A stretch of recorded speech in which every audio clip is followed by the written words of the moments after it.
Malavika Collection, Malabar Golden Diamonds. Karulai Moothedam പഞ്ചായത്തുകളിലെ അതിർത്തി പങ്കിടുന്ന കരിമ്പുഴയുടെ മധ്യത്തിൽ വളർന്ന കാടുകളും പ്രളയ മാലിന്യങ്ങളും നീക്കം ചെയ്യാനുള്ള നടപടികളുമായി ബന്ധപ്പെട്ട് വിവിധ വകുപ്പ് പ്രതിനിധികൾ സ്ഥലം സന്ദർശിച്ചു. ജില്ലാ കളക്ടറുടെ നിർദ്ദേശപ്രകാരമാണ് സംഘം കരിമ്പുഴയിൽ സന്ദർശനം നടത്തിയത്. 10 വർഷത്തോളമായി കരിമ്പുഴയുടെ മധ്യത്തിൽ കാട് വളരാൻ തുടങ്ങിയിട്ട് ഇപ്പോൾ സംരക്ഷിത വനത്തിന് സമാനമായ അവസ്ഥയിലാണ് മുളങ്കൂട്ടം ഉൾപ്പെടെയുള്ള കാടുകൾ പുഴ മധ്യത്തിൽ വളർന്നിട്ടുള്ളത്. 2019 പ്രളയത്തിൽ ഇവിടെയുള്ള കാടുകളിൽ വന്നടിഞ്ഞ ചെളിയും മറ്റും കാടുകൾ കൂടുതൽ വളരാൻ കാരണമായി. കരുളായി വനത്തിൽ നിന്ന് വരുന്ന കാട്ടാൻ ഉൾപ്പെടെയുള്ള വന്യമൃഗങ്ങളുടെ ഇടത്താവളമാവുന്ന ഈ കാട് മദ്യം മയക്കുമരുന്ന് വിൽപ്പനക്കാരുടെയും സ്ഥിരം കേന്ദ്രമായി മാറിയിട്ടുണ്ട്. കൂടാതെ കരുളായി പാലത്തിന് ചേർന്ന് വളർന്ന മരങ്ങൾ പാലത്തിന് ഭീഷണിയാവുന്നതോടൊപ്പം വരുന്ന വർഷക്കാലത്ത് ഇരു പഞ്ചായത്തിന്റെയും പുഴയോരത്തെ ഗ്രാമങ്ങളിൽ പ്രളയത്തിനും വെള്ളപ്പൊക്കത്തിനുമുള്ള സാധ്യതയും ഏറെയാണ്.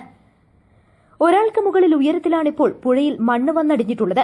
ഇവയെല്ലാം പരിഗണിച്ചാണ് പുഴ മധ്യത്തിലെ കാടും പ്രളയമാലിന്യങ്ങളും നീക്കം ചെയ്യാനുള്ള ആവശ്യവുമായി ഇരു പഞ്ചായത്തുകളും രംഗത്ത് വന്നത്. ഈ ആവശ്യവുമായി ബന്ധപ്പെട്ട് തിരുവനന്തപുരത്ത് ലാൻഡ് റവന്യൂ കമ്മീഷണർക്കടക്കം പരാതി നൽകിയിരുന്നു. ഇതേ തുടർന്ന് ജില്ലാ കളക്ടർ വിഷയവുമായി ബന്ധപ്പെട്ട് യോഗം വിളിച്ചു ചേർത്തിരുന്നു. ഇതേ തുടർന്നാണ് വിവിധ വകുപ്പ് പ്രതിനിധികൾ സ്ഥലം സന്ദർശിച്ചത്. ആദ്യഘട്ടത്തിൽ പുഴ മധ്യത്തിൽ വളർന്ന കാടുകൾ നീക്കം ചെയ്യുന്നതിനുള്ള അനുമതി നൽകുന്നതിനും തുടർന്ന് പുഴ മധ്യത്തിൽ അടിഞ്ഞുകൂടിയ പ്രളയമാലിന്യങ്ങൾ നീക്കം ചെയ്യാൻ പഞ്ചായത്തിന് അനുമതി നൽകാമെന്നും തരത്തിലുള്ള റിപ്പോർട്ട് സമർപ്പിക്കുമെന്നും തീരുമാനമെടുത്തതായി സ്ഥലം സന്ദർശിച്ച ഉദ്യോഗസ്ഥർ പറഞ്ഞു. പ്രളയത്തിൽ അടിഞ്ഞുകൂടിയ വെക്കലും അതിൻ്റെ മുകളിൽ വളർന്നുണ്ടായ കുറ്റിക്കാടുകൾ വന്യജീവികളുടെ വലിയ ശല്യങ്ങളുണ്ട്. പിന്നെ അതുപോലെ തന്നെ ഒഴുക്കിന് തടസ്സമാണ്. അപ്പോൾ മഴയുടെ മുമ്പായിട്ട് പിന്നെ എന്ത് നടപടി സ്വീകരിക്കണം എന്നുള്ള പരാതിയുടെ അടിസ്ഥാനത്തിൽ DDMൽ പരാതി വരികയും അതിനനുസരിച്ച് ജില്ലാ collector pollution control board, soil conservation, major irrigation,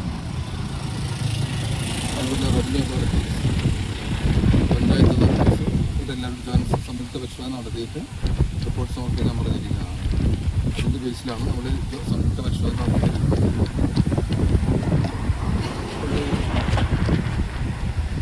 സംയുക്ത പരിശോധനയിൽ എടുത്ത തീരുമാനം എന്താണെന്ന് വെച്ച് കഴിഞ്ഞാൽ ഈ കുറ്റിക്കാടുകൾ വന്യമൃഗശല്യം തദ്ദേശീയർക്കുണ്ടാകുന്നത് അത് കുറ്റിക്കാടുകൾ നീക്കം ചെയ്യാനും ബാക്കി പുഴയിൽ അടിഞ്ഞുകൂടിയിട്ടുള്ള ഈ മാലിന്യങ്ങൾ ഈ പുഴയുടെ തീരം സംരക്ഷിക്കാൻ വേണ്ടിയിട്ട് ബാങ്ക് സ്റ്റെബിലൈസേഷന് വേണ്ടിയിട്ട് ഉപയോഗിക്കാൻ പറ്റുന്ന രീതിയിൽ ഉള്ളൊരു പ്രവൃത്തി പഞ്ചായത്ത് നേരിട്ട് ഏറ്റെടുത്ത് ചെയ്യാമെന്ന് പറഞ്ഞ് അറിയിച്ചതിൻ്റെ അടിസ്ഥാനത്തിൽ അവർക്കുള്ള അനുമതി നൽകാവുന്നതാണെന്നുള്ള രീതിയിലാണ് ഇപ്പോൾ ഇവിടെ സംയുക്ത പരിശോധന തീരുമാനപ്രകാരം തീരുമാനമെടുത്തിട്ടുള്ളത്. അപ്പോൾ അതിൻ്റെ ബേസിൽ ഈ ജോയിൻറ്റ് സ്പെഷ്യൽ ടീം ജില്ലാ കളക്ടർ റിപ്പോർട്ട് നൽകുകയും അതിൻ്റെ അടിസ്ഥാനത്തിൽ ബഹുമാനപ്പെട്ട ജില്ലാ collector Moothedam grama panchayat president T K Hafsath, Karulai grama panchayat president K P Sheeja, major irrigation വകുപ്പ് executive engineer E Ajmal, geologist Ranish, disaster management junior superintendent Rafeeq, മലിനീകരണ നിയന്ത്രണ ബോർഡ് അസിസ്റ്റന്റ് എഞ്ചിനീയർ സായൂജ്, മണ്ണ് സംരക്ഷണ വിഭാഗം ഓവർസിയർ PN സാദിഖ് അലി തുടങ്ങിയവരാണ് പ്രദേശം സന്ദർശിച്ചത്. കരുളായി ഗ്രാമപഞ്ചായത്ത് വൈസ് പ്രസിഡന്റ് EK ഉസ്മാൻ, സ്ഥിരം സമിതി അധ്യക്ഷന്മാരായ TP Siddique, Sibi Varghese, Raju master, Karulai panchayat secretary Muhammad Shafi, Moothedam panchayat secretary D Naushad Ali, Mundodan Saleem തുടങ്ങിയ ജനപ്രതിനിധികളും നാട്ടുകാരും സംബന്ധിച്ചു. News bureau, Karulai.